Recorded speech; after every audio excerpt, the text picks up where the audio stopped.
Volvemos a nuestro espacio Pasión por los libros. Aquí el calor no hace mella y qué mejor refugio que leer, la lectura, y para ello contamos con nuestros autores de la zona, como en esta ocasión Pedro Pradillo Manzanero. Vamos a hablar de su última obra, porque te iba a presentar, Pedro, buenas tardes, como un amante de la ciencia ficción, que tenemos un libro que vamos a hablar ahora, pero nos vamos a centrar en el último, que sería tu faceta de contador de historias, ¿no? Porque sería una novela, me decías, policíaca de posguerra. Sí, una novela policíaca, exactamente. Lo he dicho. Sí, más o menos en el género. No está cercano a la novela negra, pero no es realmente una novela negra. Bueno, es una historia, me comentabas, entrañable. Sí, yo creo que es una historia entrañable para quien la vaya a leer. De hecho, a mí me emociona cada vez que la leo, y eso que la he escrito. Y es que es tratar de dos niños, la vida de dos niños. Entonces, ¿quién no se enternece al ver cómo luchan por su supervivencia dos niños que se escapan del orfanato en plena posguerra, en época de carestía, que había días que comían, había días que no comían, cómo después de un año consiguen hacerse de una fábrica abandonada donde guardan, entre otras cosas, estanterías llenas de libros, la mayoría robados, evidentemente, algunos comprados también, porque lo conseguían hacían de todo, hacían recados, lo que les mandaban, se movían por una parte de la ciudad donde se requerían y los llamaban para todo. De vez en cuando, eso sí, aprendieron a birlar en los bolsillos de los chalecos que se utilizaban antes, y también conseguían lo que para su subsistencia. Pero sobre todo eso, tenían una fábrica abandonada donde habían hecho su casa, donde vivían, estaban calientes, el fuego que hacían no se veía el humo porque se dispersaba antes de poder salir dentro de la fábrica, en las plantas superiores, es decir, que estaba escogido con bastante intención, y allí consiguieron ponerse los camastros, etcétera, etcétera. Bueno, decir que nos ubicamos entre el año 45 y 50, sí. Un orfanato, una época de muchas necesidades, y los orfanatos eran de personas caídas en la guerra, ¿no? Sí, los orfanatos, gente que se quedaban sin familia y que los familiares de segunda categoría no se querían hacer cargo de ellos, si es que los tenían o si es que los conocían. Y ellos en algún momento sienten que son una carga al sistema, podemos decir, ¿no? Eso lo comprende uno de los niños, y porque lo ve. Él empieza a los 3 años, entra en un orfanato donde es cuidado por monjas, hasta los 5 años. Ahí todo bien, pero pasa de 5 años a otra institución, al ser mayor, y es donde lo pasa mal. Es víctima de todo tipo de atropellos, de todo tipo de vejaciones, simplemente por hacer negocio, por muchas cosas, por divertirse, los mismos celadores. Es decir, al igual que él, todos los niños lo han pasado mal. Yo estuve hablando con gente que ha estado de niño en unos orfanatos, y lo que me cuenta es horrible. Yo no he contado la crudeza de lo que realmente ellos sentían, porque era una novela un poquito más, quería hacer una novela más amable. La cuestión es que se escapan, consiguen sobrevivir perfectamente, cómodamente, y un día se encuentran metidos en un lío sin tener culpa, de casualidad, en un complot para asesinar al jefe del gobierno, que en esos años tenía nombre, que no lo pongo. Cada uno que tiene sus cuentas. El jefe del gobierno.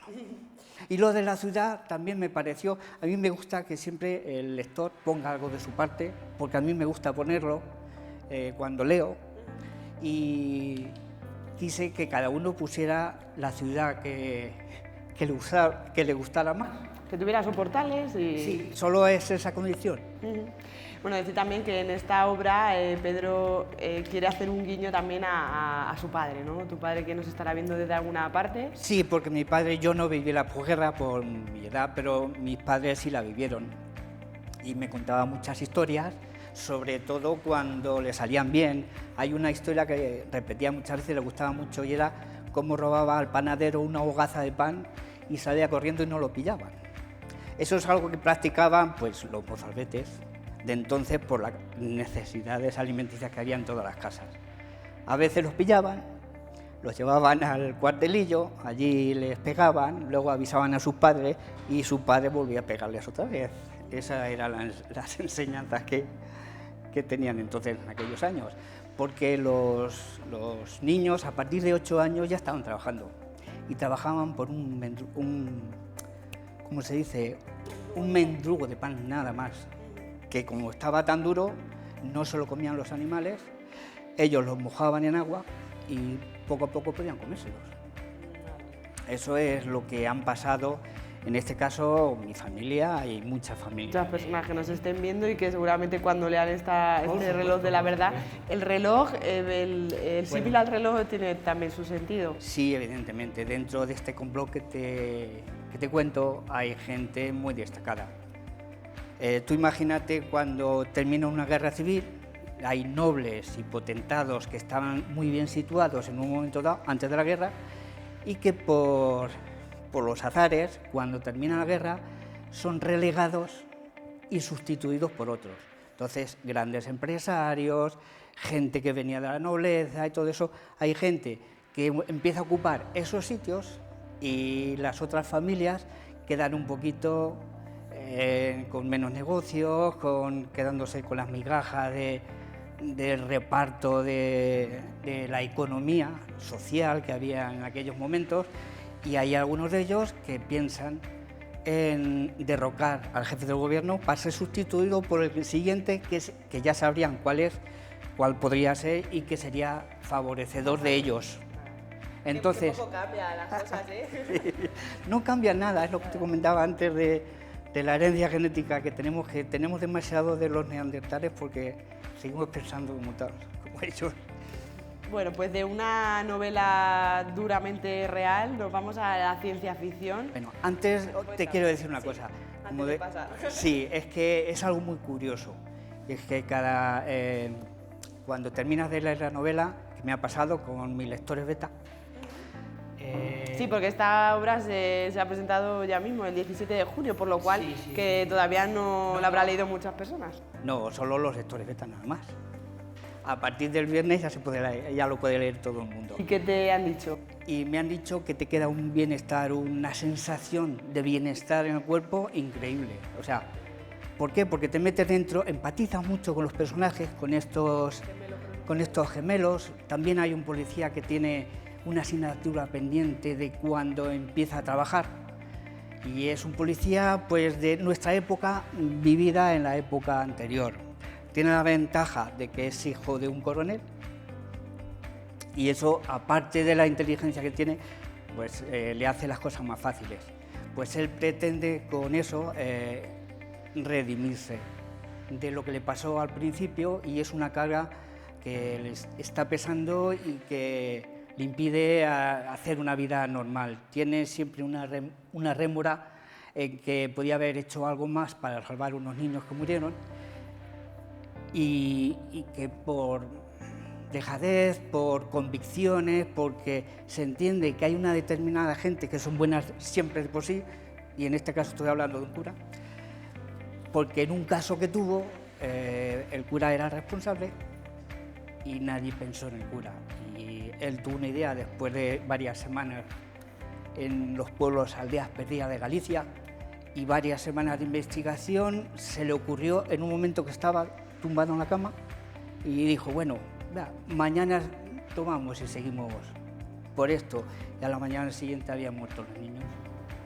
Tiene ese cargo. Y habían encontrado donde los escondía, que era debajo de la iglesia. Y era un párroco que iba por todas las aldeas dando la Eucaristía, dando misa. Bueno, pues después de este choque con la realidad que creo que nos va a dejar indiferente... Yo creo que no, porque hay de todo.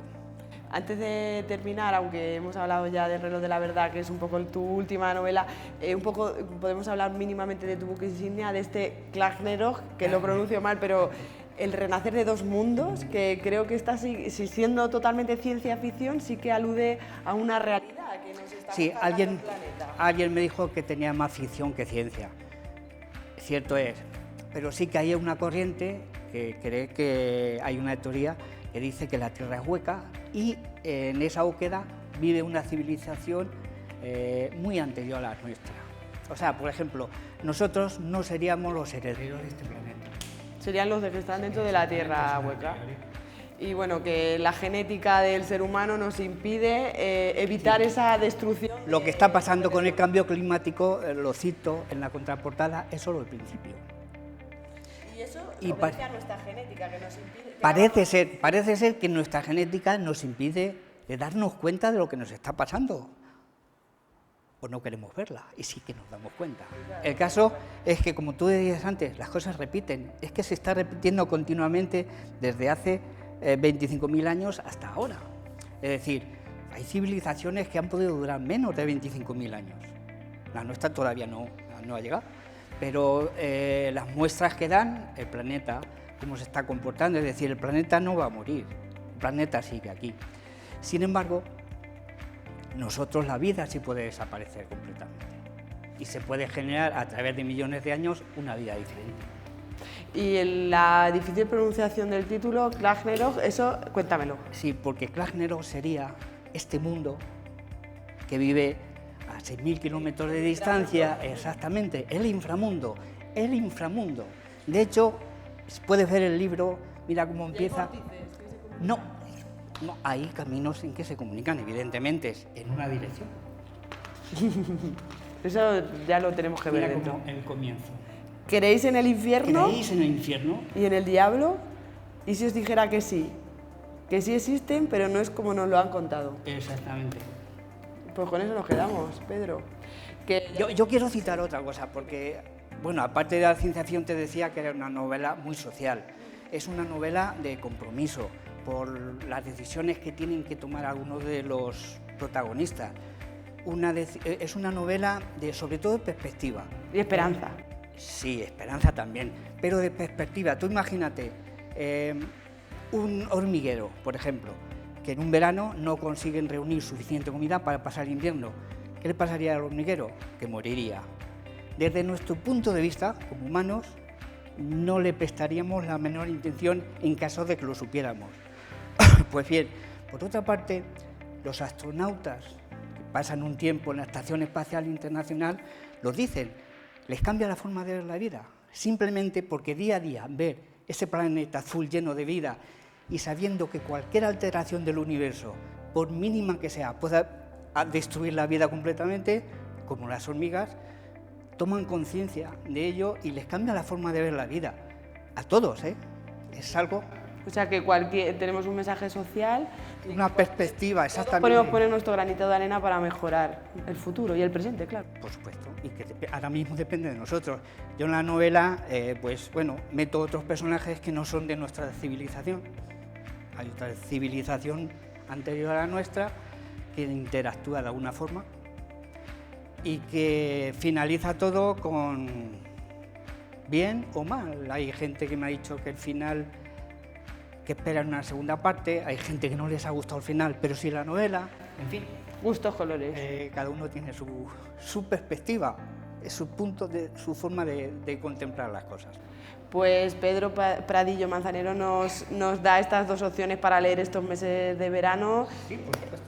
Para, como decíamos, gustos, colores, o el momento, o las dos cosas, ¿no? Un poco de cada. Sí, si quieres algo más intrépido, poder leer la ciencia ficción, y si quieres algo más entrañable, ver cómo dos niños se desarrollan en un mundo tan adverso para ellos y en tanto de escasez, que es la posguerra, y sobrevivir a ello. Pues Pedro, muchísimas gracias y ya nos has puesto deberes. A ti, Sofía, muchas gracias.